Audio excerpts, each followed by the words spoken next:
कल क्या पढ़े थे? Electric dipole. एक बार रिवीजन कर देते हैं। कल हम लोग पढ़े थे इलेक्ट्रिक डाइपोल।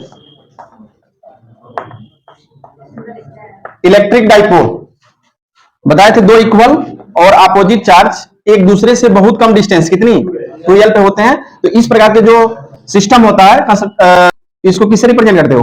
P से। लेकिन वो इलेक्ट्रिक डाइपोल मोमेंट होता है। यह इलेक्ट्रिक डाइपोल है, two equal and opposite charge एक दूसरे से बहुत कम दूरी पे होते हैं। इस प्रकार की जो रचना होती है वो इलेक्ट्रिक डाइपोल कहलाता है। अब इन दोनों में से कोई एक चार्ज की मैग्नीट्यूड और दोनों के बीच के डिस्टेंस के मल्टीपल को क्या कहते हो? Electric dipole moment. या इसी को वेक्टर के फॉर्म में लिखोगे, क्या लिखोगे? Q into 2l। ये हो गया था। इसके वजह से इलेक्ट्रिक डाइपोल इलेक्ट्रिक फील्ड भी फाइंड कर लिए थे। इलेक्ट्रिक डाइपोल की वजह से इलेक्ट्रिक फील्ड भी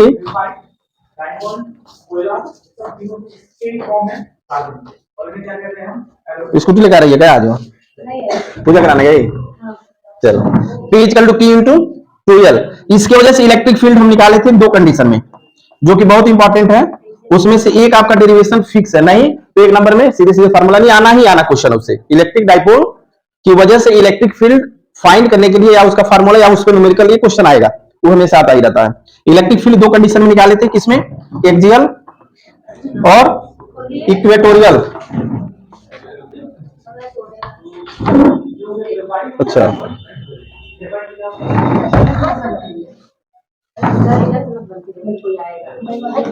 चलो करें सही। इक्वेटोरियल, एक्सियल और इक्वेटोरियल, इसकी वैल्यू क्या होती है? हाँ, E इक्वल टू 1/4πε0 2p/r3। और इसकी वजह से बता, हाँ 1/4πε0 p/r3। इन दोनों के बीच का रिलेशन क्या होता है बताओ? E equatorial. चलो E इक्वेटोरियल लिख दिए, और E एक्सियल के क्या रिलेशन होगा? हाँ 1/2 या 1:2। ठीक है, या E axial equal to 2 into E equatorial. यहां तक आप कल पढ़ चुके थे और हमें लगता है कि इसके डेरिवेशन में भी किसी को कोई डाउट नहीं होगा। आज का जो टॉपिक है वो है टॉर्क। क्या है? टॉर्क। यानी इलेक्ट्रिक डाइपोल पर किसी भी यूनिफॉर्मली इलेक्ट्रिक फील्ड में, मान लो एक यूनिफॉर्मली इलेक्ट्रिक फील्ड हो गया, ये आपका यूनिफॉर्मली एक इलेक्ट्रिक फील्ड हो गया। यूनिफॉर्मली नॉन यूनिफॉर्मली समझ जाओ ना। यूनिफॉर्मली एक हमेशा स्ट्रेट लाइन में शो किया जाता है, और इसमें आप एक इलेक्ट्रिक डाइपोल को रख दो। इलेक्ट्रिक डाइपोल, इलेक्ट्रिक डाइपोल कैसे होगा? वैद्युत द्विध्रुव भाई, यहां माइनस क्यू हो और यहां प्लस क्यू हो, और इनके बीच का डिस्टेंस 2l हो। ये हो गया आपका। ठीक है, अब यहां पे एक चीज देखो, ये प्लस चार्ज है, ये इलेक्ट्रिक फील्ड है, यानी ये वैद्युत क्षेत्र है, और ये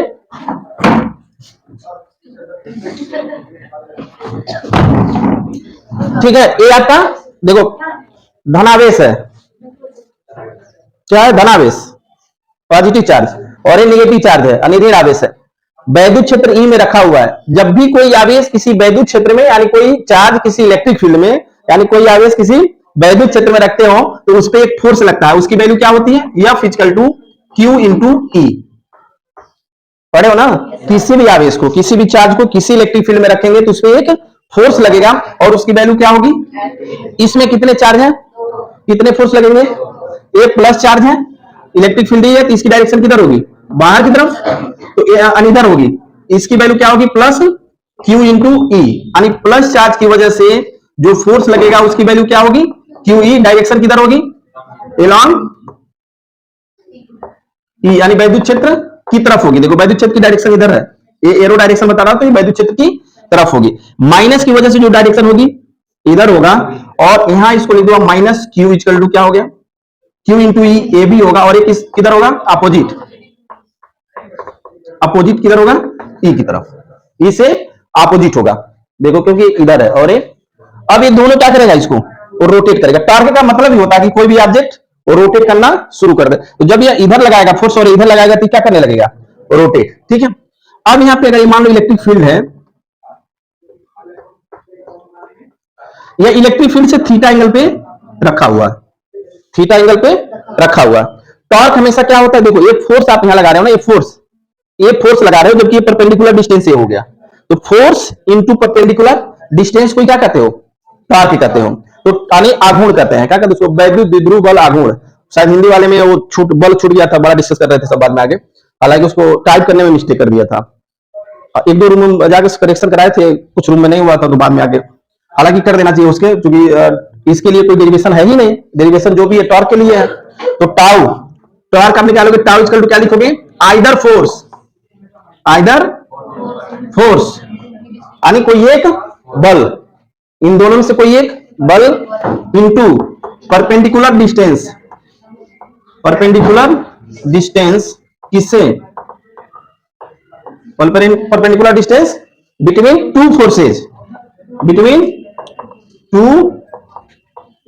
फोर्सेस, दोनों बलों के बीच का लंबवत दूरी। देखो ये आपका क्या होगा, इन दोनों में से कोई एक बल लिखोगे, इनटू, भाई इन दोनों में से एक बल हो गया ना, क्यू ई एक ले लिए, tau equal to perpendicular distance, इसका नाम रख दो ए बी और सी, दोनों बलों के बीच का परपेंडिकुलर डिस्टेंस क्या होगा, यही होगा, क्योंकि यही होगा, आपका क्या हो जाएगा, बीसी।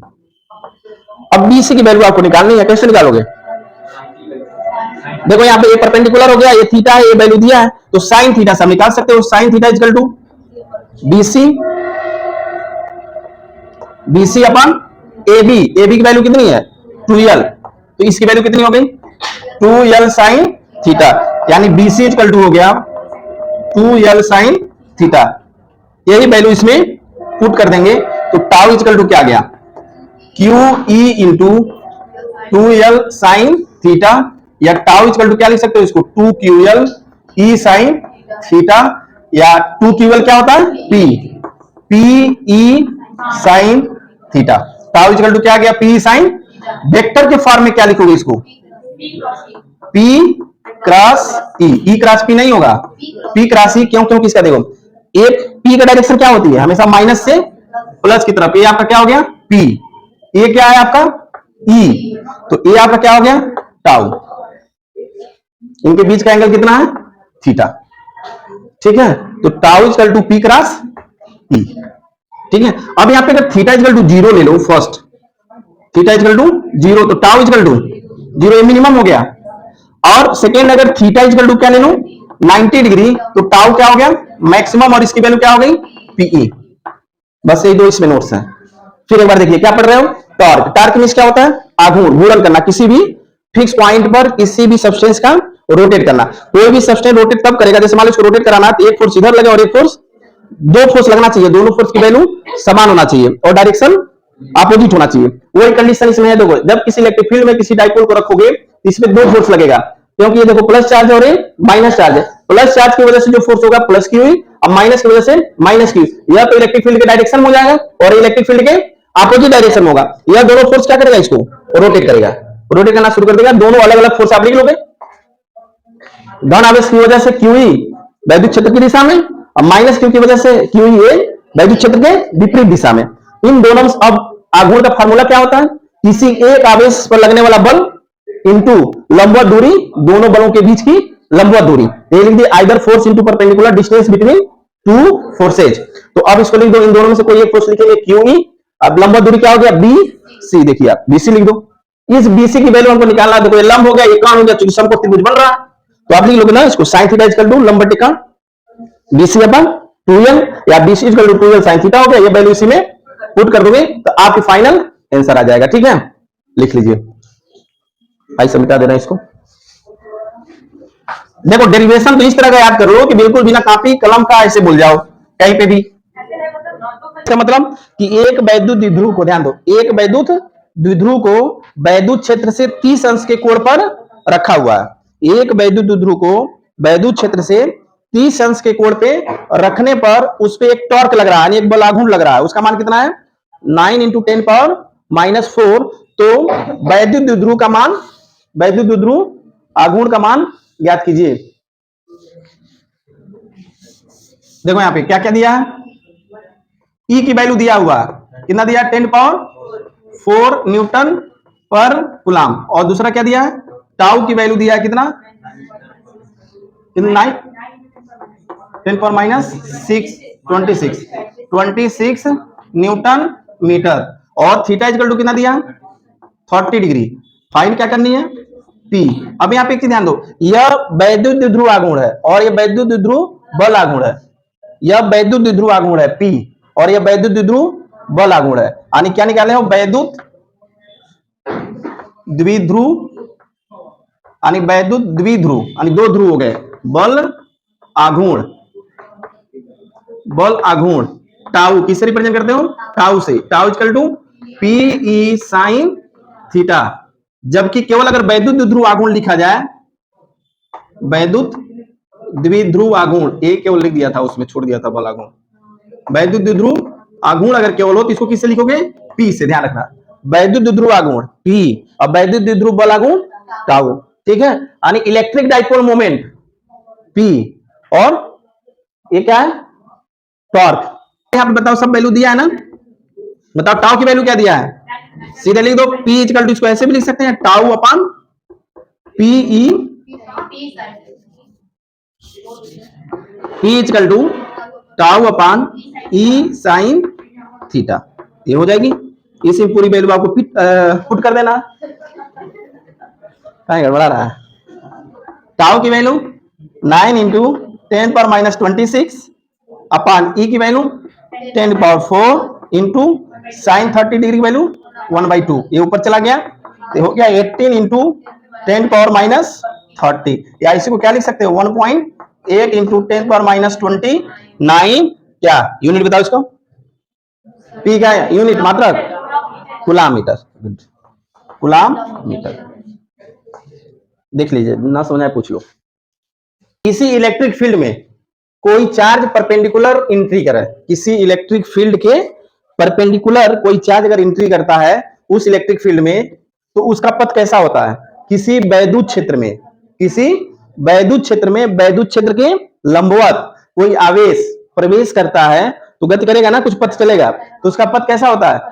परवलयाकार होता है। ठीक है, यानी कोई इलेक्ट्रिक फील्ड हो, बहुत इंपॉर्टेंट है ये, ध्यान दो।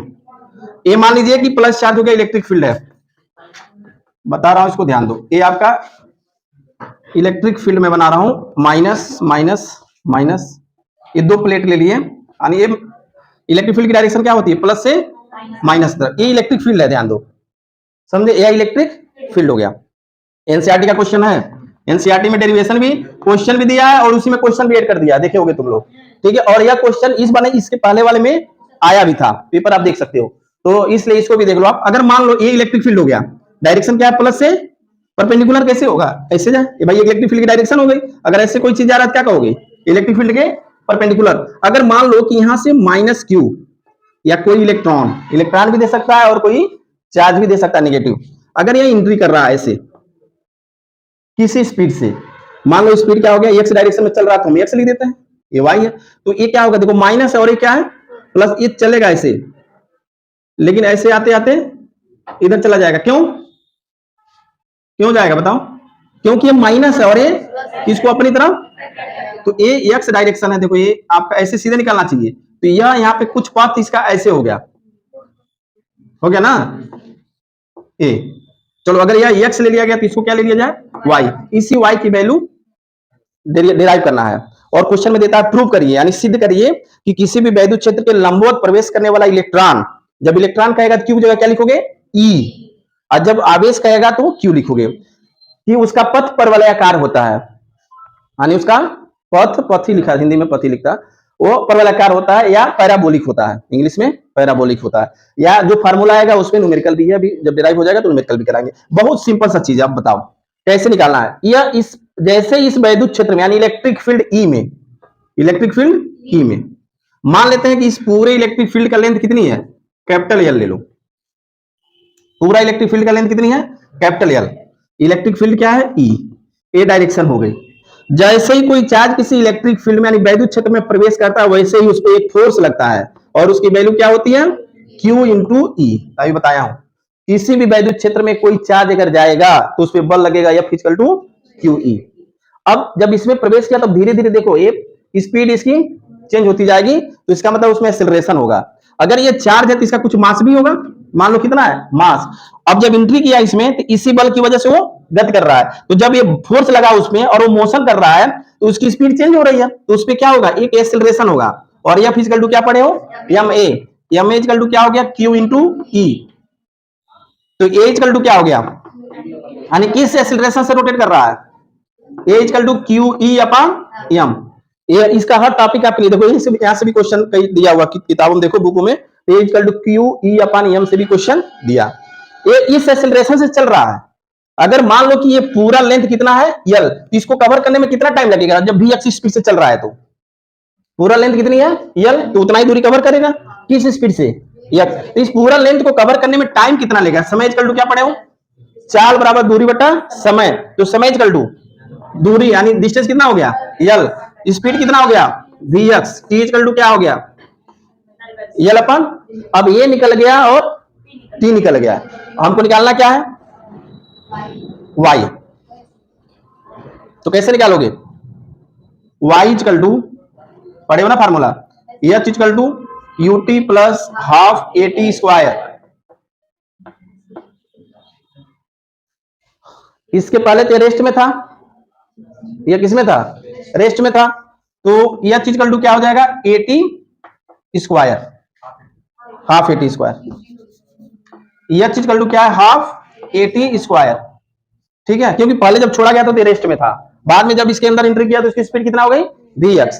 तो एच की जगह क्या लिख दूं वाई, हाफ ए की जगह क्या लिखोगे क्यू ई अपान एम, और इसकी जगह क्या लिखोगे L square upon B square X. इसलिए वाई इक्वल टू क्या आ गया Q E L square upon 2m v square X. ये क्या निकल गया, फार्मूला यही है, y equal to Q E L square upon 2mv square X. और इसको अगर प्रूव करना हो कि परवलयाकार है कि नहीं है तो इसको लिख सकते हो y equal to Q E upon 2mv square X into L square,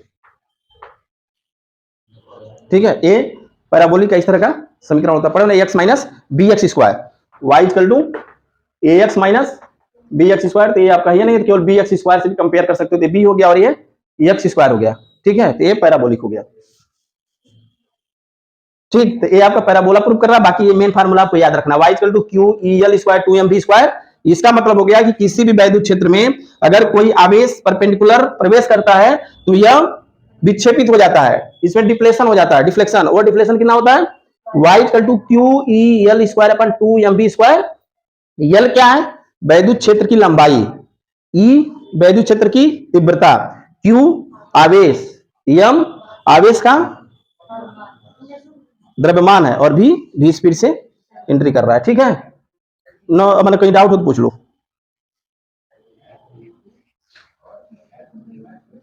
क्या करना, कुछ नहीं, अरे क्यों गया एफ निकाल लो, मोशन कर रहा है तो एक्सीलरेशन होगा, F equal to M A हो गया, ए की वैल्यू निकल गई।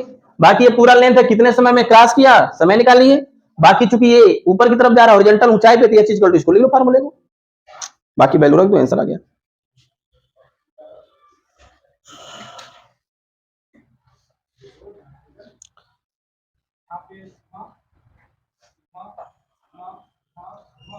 अच्छा एक चीज बताओ, ये क्यों जीरो लिया गया यू को, वो भी कह सकते हो क्योंकि इनिशियल में एंट्री जब कर रहा है तो एक्स एक्सिस में जा रहा है, वाई एक्सिस में नहीं जा रहा है, इसलिए जीरो है। यानी आप चाहो तो यू वाई टी भी यहां लिख सकते हो समझने के लिए।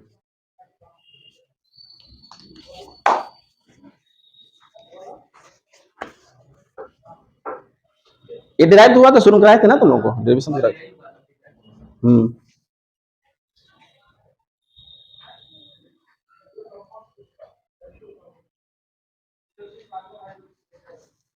जबकि अब यही मैग्नेटिक फील्ड में अगर एंट्री करता है आवेश तो कैसा हो जाता है सर्कुलर, वृत्ताकार। देखिए दिया है वेलोसिटी दिया वी एक्स, गिवन केवल लिख लीजिए वी एक्स इक्वल टू दिया है 2 इंटू 10⁶, यूनिट क्या होगा इसका v का ख्याल है तो मीटर पर सेकेंड। दूसरा आपका दिया है ई की वैल्यू दिया है 9.1 इंटू 10⁻² न्यूटन पर कूलम। ये एनसीईआरटी का ही किताब है, क्वेश्चन जाके देख लेना, एनसीईआरटी में दिया हुआ न्यूटन पर कूलम।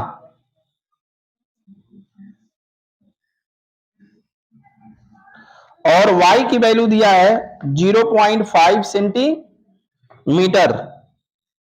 E की वैल्यू दिया इलेक्ट्रॉन है 1.6 इंटू 10⁻⁹ कूलम जान ही रहे हो, और मास me दे दिया इलेक्ट्रॉन का 9.1 इंटू 10⁻31 kg।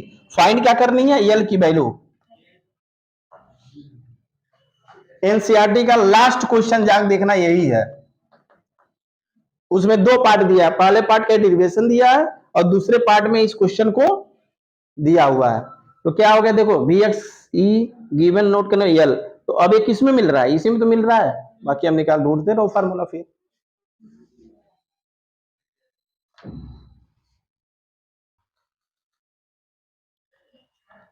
तो क्या वैल्यू, चलो एल स्क्वायर इजकल टू लिखो यहाँ पे 2 into 0.5 into 10⁻² into 9.1 into 10⁻31 into 4 into 10⁻12 upon 1.6 into 10⁻19 into 9.1 into 10⁻2। देखो कैसे वैल्यू रखा गया है।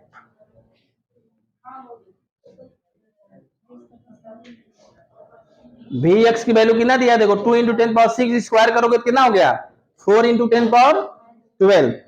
अब बाकी इसको सॉल्व करिए, देखो 9.1 से 9.1 कैंसिल, 4 से 0.4,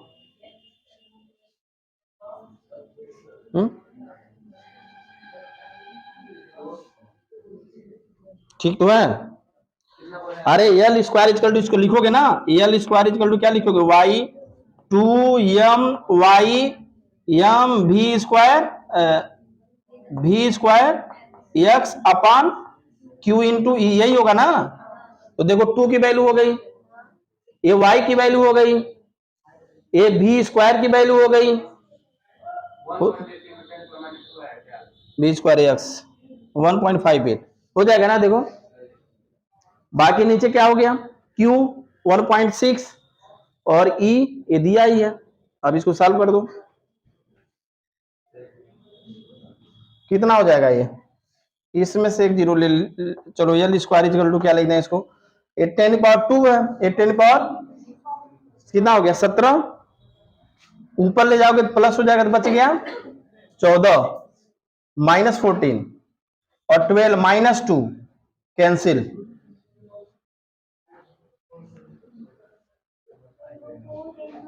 क्यों नहीं सब आ रहा है।